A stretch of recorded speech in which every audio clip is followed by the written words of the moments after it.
Aksi sekumpulan remaja yang konvoi sambil membawa celurit ramai beredar di media sosial.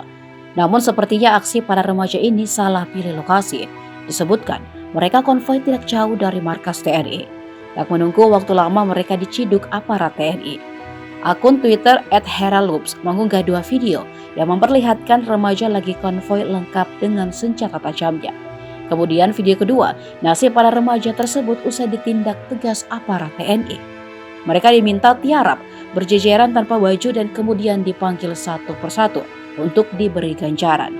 Unggahan itu pun viral dan banyak mendapat komentar.